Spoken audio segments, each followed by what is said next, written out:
గతం లేనిదే వర్తమానం లేదు, వర్తమానం లేనిదే భవిష్యత్తు లేదు.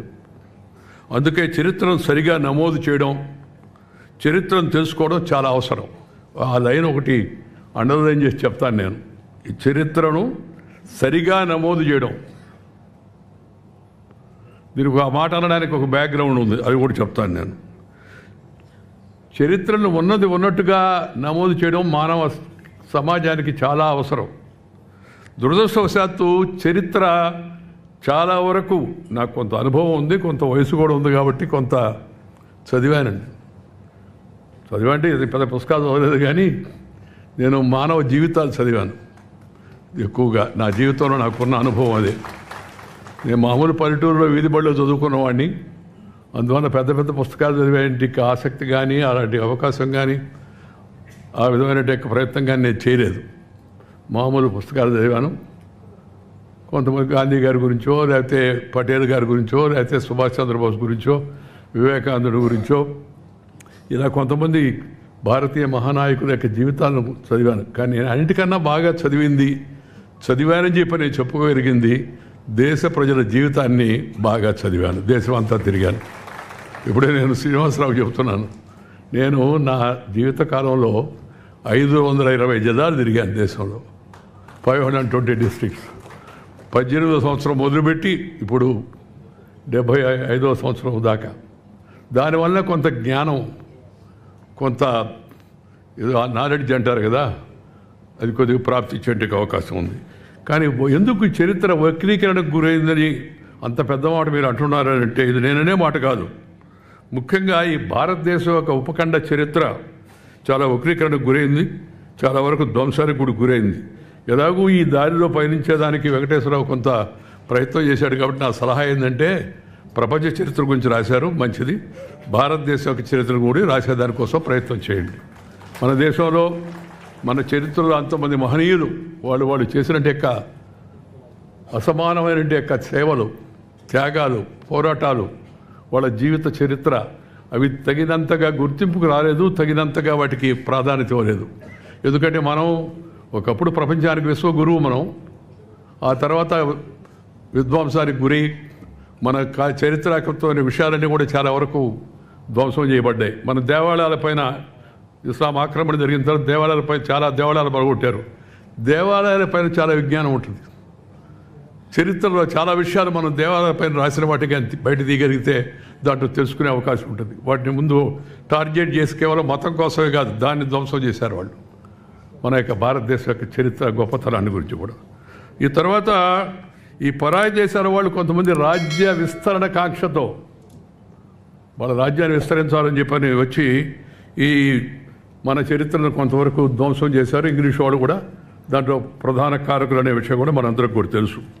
ఈ బ్రిటిష్ పాలన వచ్చిన తర్వాత వారి దృక్పథానికి, వారి అవసరాలకు అనుగుణంగా చరిత్రను వక్రీకరించారు. Robert Clive the great, Alexander the great, Alluri Sitaramaraju the great అని లేదు, అలెగ్జాండర్ గ్రేట్. భారతీయ చరిత్ర ఇది, భారతదేశ యొక్క చరిత్ర, ఇండియన్ హిస్టరీ. శివాజీ మహారాజ్, రాణా ప్రతాప్, స్వామి వివేకానంద, లేదా ఇంకా అనేక మంది మహాత్ములు వాళ్ళ జీవితాలలో వాళ్ళ గొప్పతనానికి ఇచ్చిన ప్రాధాన్యత తక్కువ. పరాయి దేశ పాలకులు వచ్చి మన మీద దాడి చేసి మనం దోచుకొని చేసిన వాళ్లకు ప్రాధాన్యత ఎక్కువగా. నేను నాకు తెలిసిన చదువు నేను చదువుకున్నప్పుడు రాబర్ట్ క్లైవ్ ది గ్రేట్ అని. మా మాస్టర్ అడిగా, ఎందుకు సార్ ఈయన గ్రేట్ అని. రాబర్ట్ క్లైవ్ ది గ్రేట్ అయ్యా, బలవాడు నువ్వు. అప్పటి నుంచి ఇప్పటివరకు నాకు ఇంకా బోధపడలేదు దేనికి గ్రేట్ రాబర్ట్ క్లైవ్ అని. అంటే ఇంగ్లీష్ వాళ్ళు రాశారు కాబట్టి, వాళ్ళు దేశాన్ని దోచుకున్నారు కాబట్టి, ఆ దోచుకోవడంతో పాటు కొంతమంది మనస్సును కూడా దోచుకోబోయారు. అందుకని మన వాళ్ళు ఇప్పటికి కూడా బ్రిటిష్ వాళ్ళే గొప్పవాళ్ళయ్యా, కొంతమంది వాళ్ళు ఏం చేసినా గొప్పగా చేస్తుంటారని అలాంటి భావాన్ని కలిగించారు వాళ్ళు, చరిత్రను వక్రీకరించి వాళ్ళ విషయాలను చూపించి. అందువల్ల చరిత్ర వక్రీకరణ కాకుండా జరగాల. అలాగే కొంతమంది వాళ్ళ దృక్పథంతో రాస్తుంటారు, అదొక కొత్త ట్రెండ్ దేశంలో. వారికి ఏదో ఒక కొంతమంది లెఫ్ట్ హిస్టర్నో, రైట్ హిస్టర్నో, ఆ హిస్టర్నో, ఈ హిస్టర్నో ఏదో ఆ దృష్టిలో పెట్టుకొని చరిత్ర రాయడం కూడా మనం చూస్తూ ఉన్నాం, రాశారు కూడా, దాంట్లో అనుమానం కూడా లేదు. ఈ వెంకటేశ్వరరావు గారు రాసిన ఈ ప్రపంచ చరిత్రలో తనకు తెలిసిన తాను సేకరించిన సమాచారాన్ని బట్టి ఏదో దృక్పథంతో కాకుండా ఉన్నది ఉన్నట్టుగా సరళమైన భాషలో మన ముందు పెట్టాడు. అందువలన అది సంతోషించాల్సిన అంశంగా నేను భావిస్తూ ఉన్నాను. మన వద్ద అంకెల వ్యవస్థ మన దగ్గర ఉండింది. దాన్ని మన దగ్గర అరబులు నేర్చుకున్నారు. వాళ్ళు కూడా గణితంలో కొంత కృషి చేశారు. వారి నుంచి ఐరోపాకు వ్యవస్థ అంకెల వ్యవస్థ వెళ్ళింది. అయితే అరబ్బులేమో అంకెలను హిందుస్థానీ అంకెలని పిలుస్తారు ఇప్పటికి కూడా. పాశ్చాత్య దేశాల వాళ్ళు వాటిని అరబిక్ అంకెలు అంటుంటారు. అరబ్బులే దాన్ని కనిపెట్టినట్టుగా ప్రాచుర్యం సాగించారు. ఒక ఉదాహరణ చెప్పడం కోసం ఆ మాట చెప్తున్నాను. నేను చరిత్రను ఎలా వక్రీకరిస్తారు అనే దానికోసం అని చెప్పాలి. దేశ విభజన కారణంగా మన చాలా చరిత్రను కోల్పోయాం. మన ఆనవాళ్ళను కూడా ధ్వంసం చేశారు. ఒకప్పుడు ప్రపంచానికి విజ్ఞానం అందించిన తక్షశిల విశ్వవిద్యాలయం సర్వనాశనానికి కారణమైంది. తక్షశిల, విక్రమశిల, ఆ రోజుల్లో నలంద, ఈ విశ్వవిద్యాలయాలు ప్రపంచానికి అంతా ప్రపంచంలో వాళ్ళు అందరూ వచ్చి కూర్చొని ఇక్కడ చదువుకొని పోయేవాళ్ళు. పుస్తకాలు కూడా రాశారు. ఇది నేను వెంకయ్యనాయుడు చెప్పిందో లేకపోతే భారత చరిత్రకారులు చెప్పిన విషయం కాదు. హ్యూయన్ సాంగ్, పాహియాన్, చైనీస్ చరిత్రకారులు వచ్చి ఆ రోజుల్లో పరిశీలించి చూసి రాశారు. అందువలన మనము మేలుకొని మన చరిత్రను మనం కాపాడుకోవాలా, మన సంస్కృతిని మనం కాపాడుకోవాలా. మన యొక్క ప్రభుత్వం ఇవాళ ప్రవేశపెట్టిన నూతన విద్యా విధానం ఆ దిశలో ముందడుగు వేస్తుంది. అదే కాదు, ఈ మరిగిపోడినంటే ఈ చరిత్రలో ఉన్న విషయాలను బయటికి తీయడం కోసం కూడా ఇంకా పరిశోధనలు జరగాలని చెప్పి నేను కోరుకున్నా. యువతరం విశ్వవిద్యాలయాల్లో చదువుకునే వాళ్ళు వారితో పాటు చరిత్ర కూడా తెలుసుకోవాలి. చరిత్ర చాలా అవసరం. ఇందాక వెంకటేశ్వర గారు కూడా చెప్పారు కదా, నాకు కూడా అనిపిస్తుంది. ఏ సబ్జెక్టు చదివేవాడికైనా, మెడిసిన్ చదివేవాడికైనా, ఇంజనీరింగ్ చదివేవాడికైనా, లేకపోతే ఐటీలో ఉండేవాడికైనా దేశ చరిత్ర ఒక తప్పనిసరి భాగం చేయాల్సిన అవసరం ఎంతో ఉంది. చరిత్రను తెలుసుకోవాల్సి ఉంది. ప్రతి ఒక్కరు కూడా చరిత్రను తెలుసుకోవాల్సి ఉంది.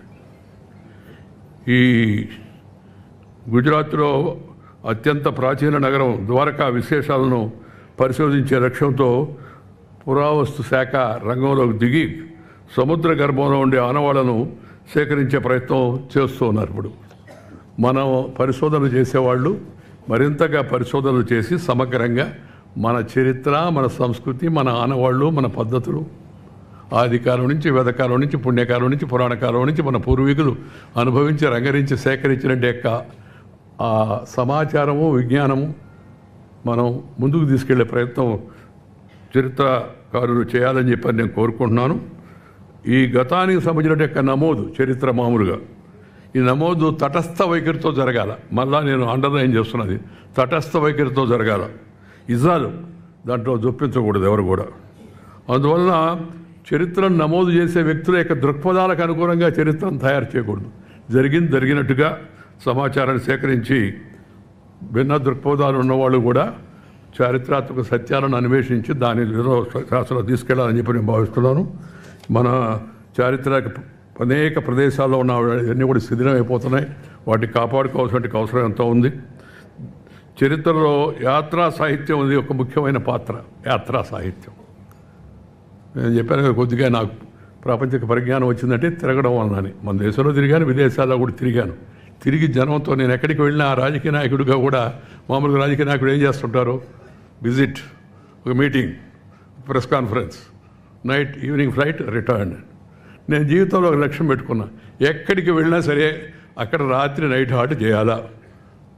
అప్పుడే అసలు విషయాలు బయటకు వస్తాయి. మనకి అందరూ మాట్లాడతారు మనసు విప్పి. నువ్వు అటు కాకుండా వెళ్ళి కార్యకర్తలను అడ్రస్ చేస్తావు, మీటింగ్ అడ్రస్ చేస్తావు, ప్రెస్ అడ్రస్ చేస్తావు, వెళ్ళిపోతావు అనుకోండి, నీకు లోతైన విషయాలు తెలవు.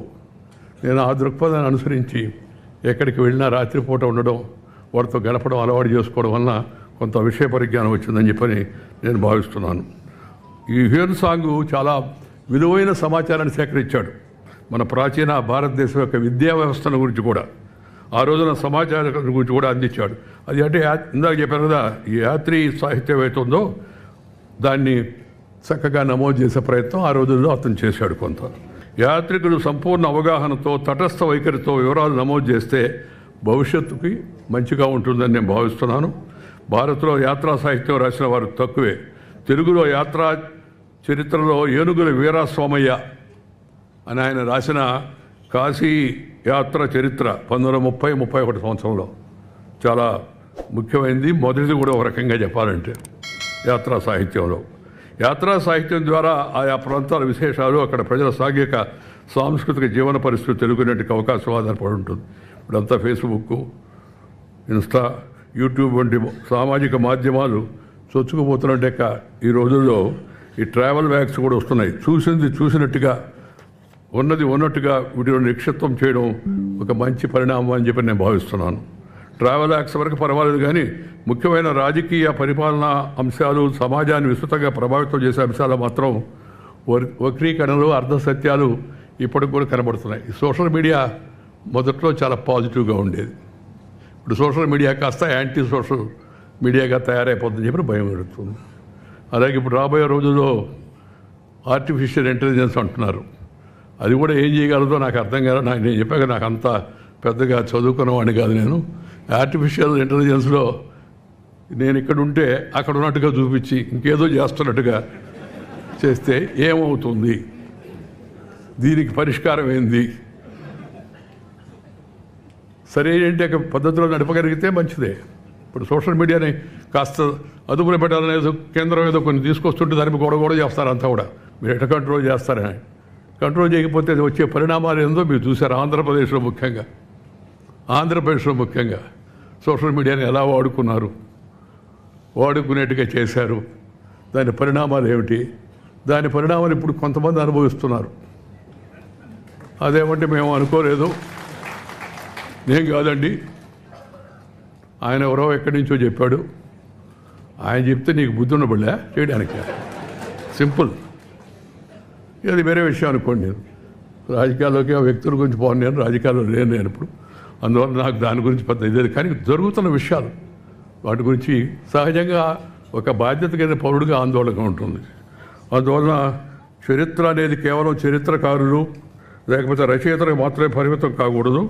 అది సమాజంలోని అందరి యొక్క బాధ్యతగా ఉండాలని చెప్పి నేను భావిస్తున్నాను. చాలా సంతోషం. మంచి పుస్తకం ఆవిష్కరించే ఈ కార్యక్రమంలో అందరం కలిసి పాల్గొన్నాం.